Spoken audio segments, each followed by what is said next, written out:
If you're the kind of person who struggles to do cornrows on your own head, this is the video for you.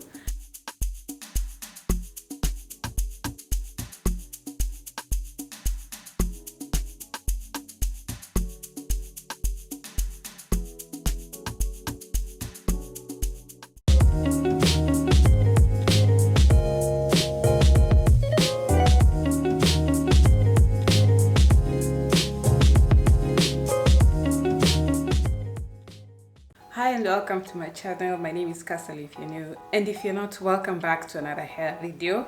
If you're the kind of person who struggles to do cornrows on your own head, this is the video for you. I was looking for a quick protective hairstyle that will not require me to invest a lot of time and a lot of effort as well, and the best way to go is always to do something associated with the word jumbo, either jumbo braids, jumbo cornrows, jumbo something. Basically big cornrows, low effort, and a quick hairstyle that looks presentable. I feel like this hairstyle is perfectly quick, especially if you're not ready to commit to sitting down and doing like 1,000 braids on your hair. 2-strand twists are pretty easy for someone who cannot do the 3-strand braid or the French braid or the normal cornrows, because basically it's just 2 strands of hair and you twist them against each other, which I think makes everything very simple. So I did jumbo twist at the back of my head, and in the front I did some flat twists instead of doing cornrows. And the best part about it is this hairstyle is so quick. I think it only took me 1.5 hours. And for the braid itself, I just used a regular straight yaki braid. In my case, I used the Abuja braid, but you can use any other straight braid that you have. Anyway, with all that being said, let's get straight into the video. For the tools, I used a rat tail comb for the parting, this edge brush for brushing the edges, and then my edge control gel, a comb to detangle the hair, this hair jewelry from Amazon, and a couple of clips. I'm starting off with the washed and blown out hair and the instant facelift that you get when you pull your hair back. Let me admire myself for a second. Anyway, I just wanted to part the hair down the middle or more towards the back, because I'm going to be doing the jumbo twist at the back.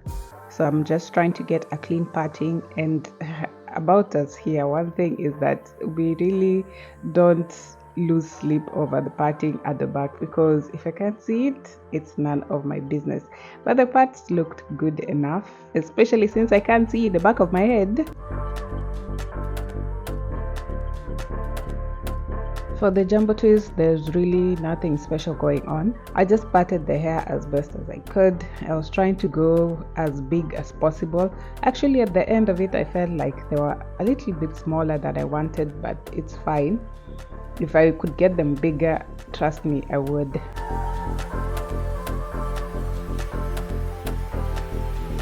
And this is where the clips come in handy, because it just makes it easier to pre-part the hair and then clip it away, so that when you're starting the braiding process, it's a lot faster. So to do the twist, the first thing I do is use a little bit of gel to help me grab the flyaways. I'm not much for using a lot of gel when it comes to parting braids, so just a little will do. And then I split the section into 2 pieces. So these 2 pieces is what I'll be using to make the twist. I just place the braid in between the 2 pieces, and then I twist each side separately. So I grab the section of hair on one side and twist it clockwise, and the other side anti-clockwise. So this will be the starting of my twist. And once I feel like it's taut enough, like close to my scalp enough, I can start twisting the 2. You can bring it as close as possible to the scalp, because once you start twisting the 2 pieces now together, it will become a bit looser. So this is what it looks like once you've made it taut, and then you can join the 2 pieces and twist as normal. When you release it, especially if you're not twisting too tight, it will relax. Personally, I don't mind when the braid is a bit loose. I think it's better for your scalp, it's better for your hair not to put too much tension on it. So I just twisted the rest of it, and this is what it looks like once it's done. And then I repeated the process for the rest of the back section of my head.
And this is what I mean when I say I should have gone bigger. I feel like they're a bit too small, but you can see the base is very relaxed.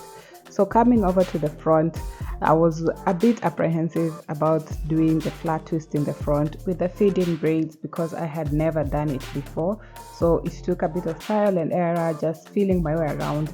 Basically, if you know how to do flat twist, or if you have ever tried flat twist before, then once you try the first cornrow, you'll get the hang of it. So the first one was a bit difficult for me, but once I got the hang of it, the rest were a breeze.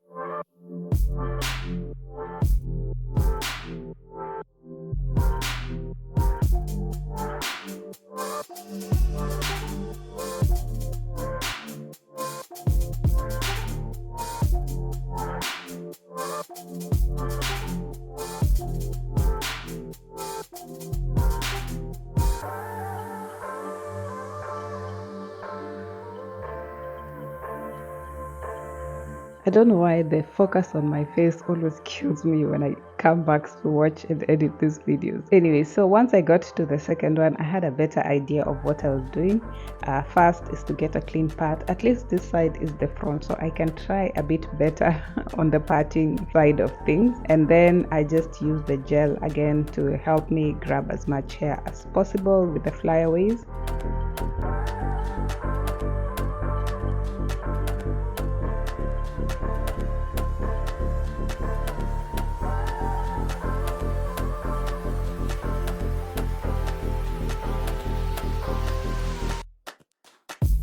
For this flat twist, I start first by grabbing a very tiny section from the very tip of the braid, and I twist it a little bit before I add the first piece of hair. So I pre-parted the braids into small sections so it will be easy to add. So with every section I add, I twist it together with my hair, and then I grab another small section from the back and twist, add the feed-in hair, twist it a little bit, grab a smaller section from the back, and then twist that together and continue all the way until the braid is formed. The small sections of braiding hair that I'm adding, I'm doing it pretty similar to what I did in the back with the jumbo twist. That is twisting one side clockwise and the other side anti-clockwise, and then twisting it together, and then grabbing another small section of my own hair, adding the braids, and so on and so forth until the whole line is formed.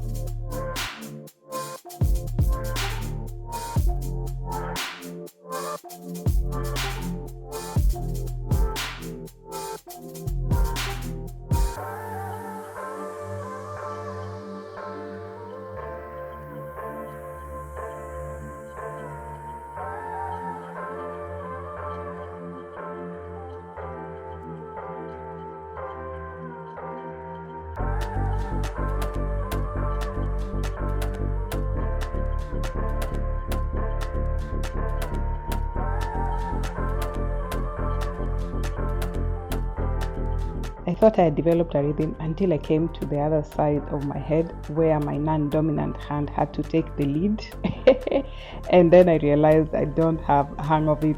So I had to start with the bottom braid first, the smaller one, to be able to just get how my hand moves on the other side of my head before I could finish off the larger one. Basically everything is opposite on the other side, so the hand that was moving clockwise now has to move anti-clockwise and vice versa. That's why I was struggling a bit, but again, once your brain adapts, you just get a move on it. I really like that this style was not too tight on my head because tension is my worst enemy, as you can see from my edges. So any style that is not high manipulation on my hair is something that I will do any day. I really don't get too caught up about the hair looking fresh from the salon or the parts looking crisp and neat. I just want the hair to look presentable. I want my hair to be protected. After I was done, I just added the hair jewelry, metal beads, whatever you call it, and this really came in handy, especially to hide the flaws in my technique, because some braids were looking a bit wonky, so I was using the beads to hold those beads that were looking a bit off. I used only the golden ones. I prefer gold color. So after that, I just tied the hair into a bun because I prefer it held up.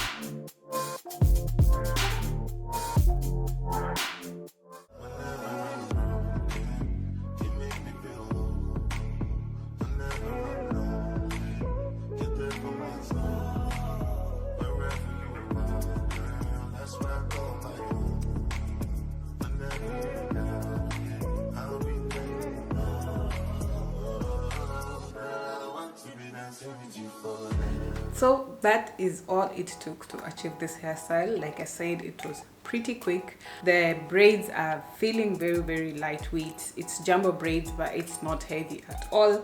I did not put any tension on my head. I was being very kind to myself, so I'm happy that there is no tension. It feels very comfortable. For me, it all ticks the boxes for a quick protective hairstyle. That's it for this video. Thank you so much for watching all the way until the end. If you haven't subscribed, subscribe. We like to have fun here. I would appreciate it if you would drop a like for the video if you enjoyed it, and I will see you on the next one. Bye.